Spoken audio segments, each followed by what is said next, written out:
Buenas noches. Hoy trataremos el tema de los gastos públicos.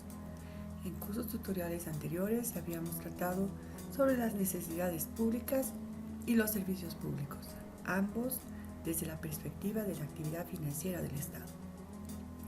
Para la realización de los servicios públicos, el Estado incurrirá necesariamente en gastos públicos, por lo que ahora veremos desde una visión general en qué consisten estos gastos públicos y cómo pueden ser identificados para un mejor abordamiento sobre sus alcances y contenido. Entonces, los gastos públicos entendemos que son necesarios para satisfacer las necesidades públicas. Y es que es necesario prestar servicios para esta satisfacción, y para la prestación de estos servicios el Estado incurrirá en erogaciones. Porque es el Estado el que incurre en estos gastos, lo llamamos gasto público. Y no solo atañe a la financiación de los servicios en sí mismos, sino que también significa una herramienta muy importante para lograr el factor de redistribución del ingreso. También tiene que ver con la administración del patrimonio nacional.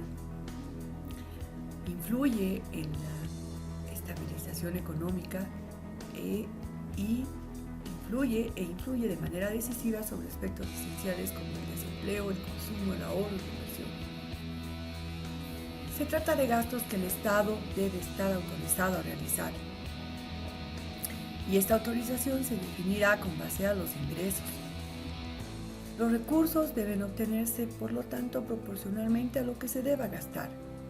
Y los gastos se entenderán razonablemente calculados si se tienen en cuenta los recursos públicos. Y como acontece como en el estudio de cualquier ciencia, y no se excluye por lo tanto a las finanzas públicas, es necesario realizar una clasificación bajo la perspectiva de los distintos fenómenos que abordan los gastos públicos. Y la validez de esta clasificación podrá juzgarse de acuerdo a la utilidad que permita para el conocimiento y el estudio de este instituto, los gastos públicos. Veamos entonces la clasificación. Nos vamos a basar en la triple clasificación que realizó el francés Godinez sobre los gastos públicos. Una primera clasificación es la clasificación política. Están primero los gastos neutros, limitados al mantenimiento del Estado sin incidencia económica.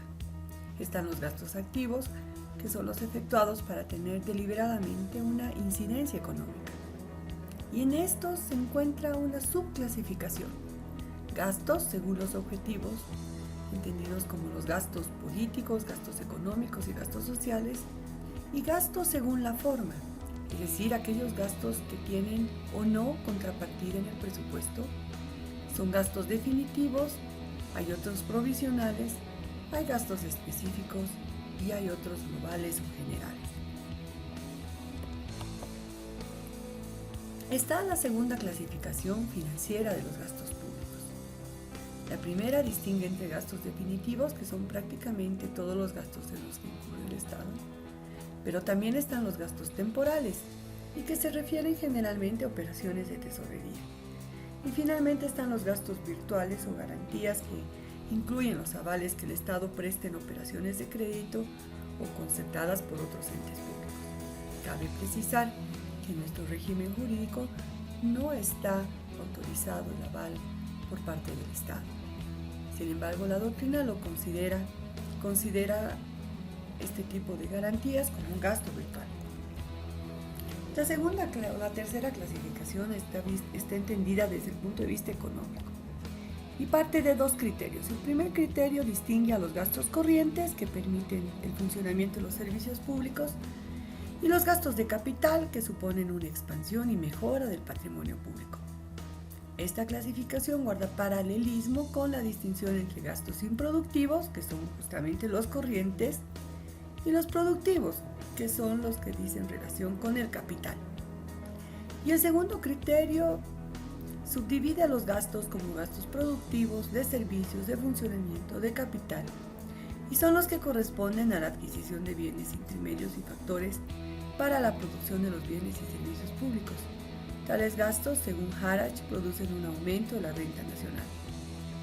Y la segunda clasificación tiene que ver con gastos de transferencia, es decir, transferencia de ingresos corrientes, transferencias de capital, erogaciones del Estado que no sirven para la producción de servicios públicos, sino que solo distribuyen a determinados beneficiarios el dinero extraído de otros sujetos. Y finalmente está la clasificación política, que refiere a gastos neutros limitados al mantenimiento del Estado sin incidencia económica, y los gastos activos, que son los efectuados para tener deliberadamente una incidencia económica. Hablamos de los gastos según los objetivos y los gastos según la forma. Con esto habríamos terminado el análisis desde el punto de vista de la clasificación de los gastos públicos. Como verán, estos abordan varios escenarios en los que el Estado participa y presta los servicios públicos. Muchas gracias.